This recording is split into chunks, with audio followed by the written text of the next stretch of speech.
without further ado, I'm going to introduce our first speaker, Dorothy de Vera. And I was thrilled to meet her because she's an iconic person. Here she is as a survivor of martial law under Marcos Sr., the first Marcos dictator, and during the most heinous and repressive forms of violence and assault by the regime. She was then arrested under false pretenses by his son Marcos Jr. just in 2022. Good morning, sisters. You're not hungry yet, no? I was asked to talk about how we remain steadfast in the Philippines. But of course, I have to give a brief situation of the Philippines because that's how we remain steadfast in our struggle there. So I'd like to show you a picture. This is not in Gaza or Lebanon. This is in southern Philippines. It was bombed in 2017 by the government trying to flush out some 150 ISIS or ISIL terrorists. And 200,000 residents, mostly women and children, were displaced in this 5-month-long aerial offensive. And this is another picture. It's a picture that the military uploaded in 2019 to boast of their 500-pound bombs. They uploaded it to boast of their 500-pound bombs. This is supposedly NPA encampment, but you can see it is a coconut farm. And there are houses there of farmers.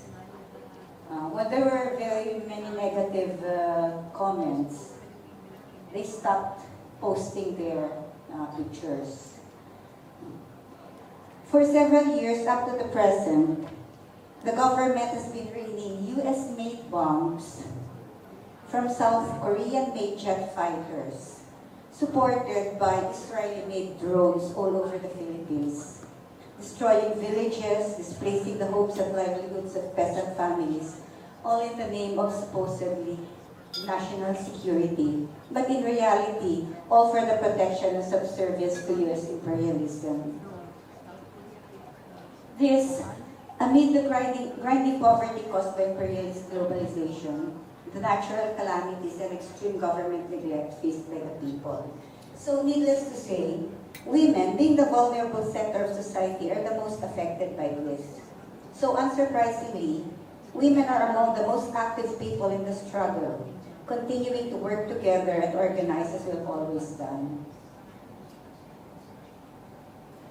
But our efforts to defend our rights, struggle for our welfare and empowerment are met with increasingly violent government repression. Not only are residents of bombed villages herded and watched by soldiers in evacuation centers, villages that are not bombed are practically hamlets with soldiers encamping in the barangay halls or in schoolhouses. People's organizations are not allowed to come near for fact-finding and relief missions. Media coverage is strictly limited to government-approved reporters. And yes, we women organizers, rights activists, or environmental advocates have to face real dangers to our lives from an imperialist-backed government that declares itself democratic but has inherited the fascism of the previous administrations. So this is the latest report of women victims. Last 2022, just 2 months into the new Marcos Jr. administration, I myself, a 66 years old, was bodily dragged out of my home with a gun pointed at my head, cuffed by agents in civilian clothes who refused to identify themselves, and brought to a police station 300 miles or around 500 kilometers away from my home in another island. There I was imprisoned in isolation for more than a month before mixed with other women prisoners of different cases. And I was charged with 3 trumped-up cases of murder, rebellion, piracy. This was my 4th arrest. and imprisonment, previously under the administration of Marcos the father. All in the name of organizing women. Because the state knows that how powerful women can become as agents of social change when they are organized. I'm even considered lucky because these women pictured here are still in prison on trumped up charges and police planted evidence. Such is the grim state of activists in the Philippines, some women have taken up arms and joined the armed struggle in the countryside. I understand and respect their decision, for I was one of them during martial law, when the only options to go on with the women's movement were to join the urban underground or the armed struggle in the countryside.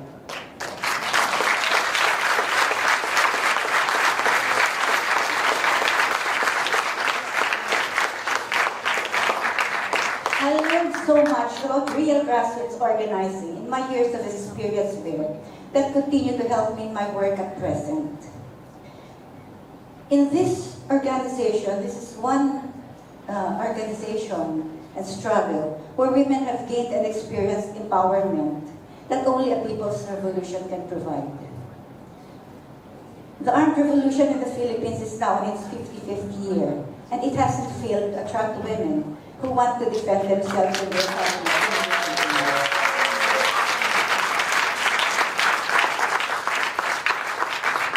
Way back during martial law, when I was abducted, tortured, made to disappear for almost a year until I was able to escape and join the armed resistance.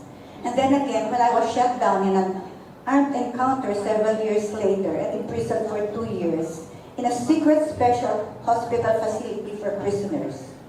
What kept me going was that I did not want our children to grow up in that kind of semi-colonial and semi-feudal society.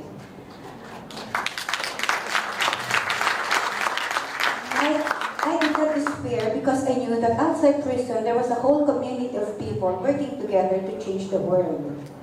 And I knew that I was part of that community, that each one of us can share whatever capabilities we have to advance our struggle. That is the strength of the people's movement, of our mass-based women's movement. We do not have to be femocrats or super monks. We only have to be determined and honest women to become activists, to identify our real enemies, especially imperialism, gain strength from each other, teach and learn from each other. Today in the Philippines, we organize and mobilize women in a shrinking so-called democratic space. It is almost like the martial law of Marcos the father, but more sinister for its systematic deceptiveness and increased U.S. support. The number of our new organizations have to replenish those we are losing due to military attacks on villages and the repressive measures by the NTF-ELCA, a vicious government agency that specializes in terrorizing people who protest against the powers that be. Women leaders and organizers of Gabriela chapters are red tagged, threatened, and put under military surveillance, resulting in difficulty coordinating or meeting with members. Our offices in the provinces have been raided, some even shut down. Funders and donors are checked by government agencies. I have here a link of some attacks the government has done on Gabriela. We made a report on that. In the face of these threats, women continue to band together because there's no other way to survive. Our Gabriela youth chapters continue to grow in schools and communities. We work together with other people's organizations for the rights and welfare of the people, and some of these organizations have set up their own women's groups. Recently, WOMB, or Women for the Ouster of Marcos and the Bases, the mostly middle-class organization that was a founding member of Gabriela during martial law, was revived. BIBA, or Kababaihan para sa Inang Bayan, was organized this February to defend and advance the independence and sovereignty of the Philippines in the midst of the two competing powers, US and China. Women Workers United has actively joined our networks. We join international alliances. In the face of a government that wants to narrow down our options, we are widening our networks among women who are rising to face the challenge. As we share lessons today as women of the world, We are aware that we undergo different experiences, different forms of oppression in our countries, different degrees of danger to our lives. But we share the same determination to confront the common evil that faces us, our families, and our peoples, imperialist aggression. It's imperative that we continue doing what we have all been doing already. Speak out, come together, work together, or, as we say in the Philippines, arouse, organize, and mobilize.